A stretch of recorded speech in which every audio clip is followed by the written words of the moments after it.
From just bake the cake, we now have just read the book. Nellie Parasankova, a former child care worker in California, claims in a newly filed lawsuit that she lost her job at the Bright Horizons Children's Center in Los Angeles after the director discovered her devout Christian beliefs. When she began feeling pressured to read LGBT-themed books to the children aged 5 years and younger in her care, Parasankova claims her employer refused to grant her request for a religious accommodation. She then reportedly faced harassment and was required to complete diversity training. Ultimately, Parasankova was terminated and lost her insurance benefits. She's now suing for wrongful termination, unlawful retaliation, religion-based harassment, failure to prevent discrimination and harassment, failure to accommodate unlawful constructive discharge, and disparate treatment, end quote. So joining me now to discuss all this and more is Tyson Langhofer, Senior Counsel and Director of the Alliance Defending Freedom Center for Academic Freedom. Thanks for being here tonight, Tyson. Hey, thanks for having me, Kara. Great. So in your experience, is this a clear case of a politically motivated firing, would you say?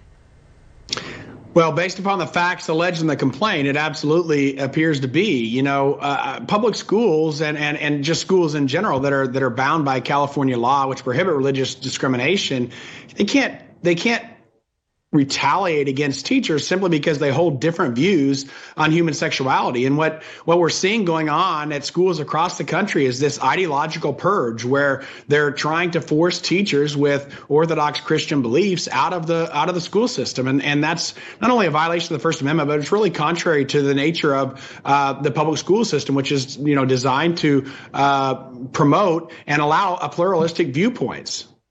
No, I think that's exactly right, because I want to ask you about that, because when I read through what some of what some of her lawyers are alleging, that she got pulled into the office by the director who just was irate, was yelling at her, saying, you don't celebrate diversity, and making her feel ashamed for her, her deeply held religious values. You look at the child care clinic itself. I mean, they're very openly, they celebrate the pride parades and everything going back several years, but is there tension, would you say? Is that a good way to describe where maybe this child care might say, well, we have our rights as a private business to hire or fire who we want and to have people working that we want, and then how that maybe intersects with religious freedom, with, people like Parasankova who say, I'm a Christian woman, I've been working here for 4+ years with a sterling record. The only issue is now they're trying to force her to read books to kids that she's not comfortable doing.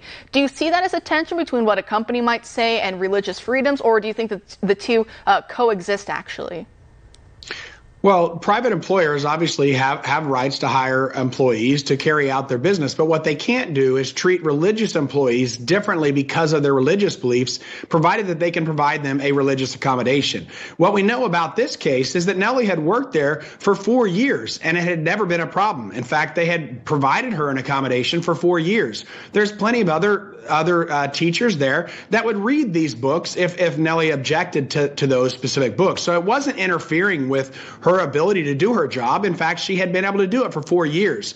This was an ideological targeting, and they were simply designed to run her out of the business rather than providing her an accommodation. And I think that's what's so concerning, and what we're seeing going on at Alliance Defending Freedom. And we represent a number of teachers across the country who are running into this same issue.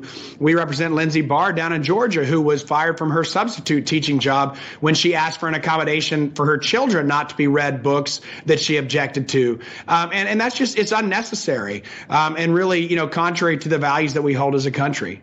It is. And do you also see almost a through line as well to 5, 7, however many years ago now it's been, with the cake baker from Colorado, Jack Phillips, who sadly is back in court with now a transgender activist who's just nipping at his heels and has been harassing him for many years. But originally, many detractors just told, cake baker Jack Phillips, well, just bake the cake. What's so, wrong about that? Just create this custom-made wedding cake for 2 men who are getting married legally. And Jack Phillips said, no, they can buy a wedding cake, but I'm not going to make one for them specifically because of my religious values. And he did win in the Supreme Court, but it was a very narrow ruling. And so now it left him open to the transgender issue and everything else. Do you kind of see that through line between just bake the cake and now teachers and everyone else are being told, what's the big deal? Just read the book, do this, do that, or lose your job?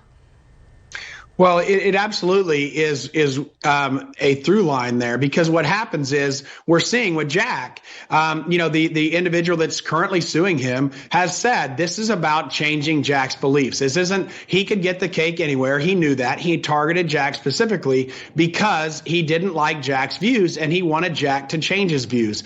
And that, it's really unnecessary. And it's a battle that we don't really need to fight. The First Amendment protects everyone's views, not just conservatives or liberals, but everyone's. And we should all have the right to express our views without having to worry about whether the government's going to punish us or whether our employer is going to fire us for our religious beliefs. It's unnecessary and frankly, sad to see. It is, and that's why I appreciate so much what you guys do over there. So Tyson, thanks so much for joining us tonight. Thank you, Kara.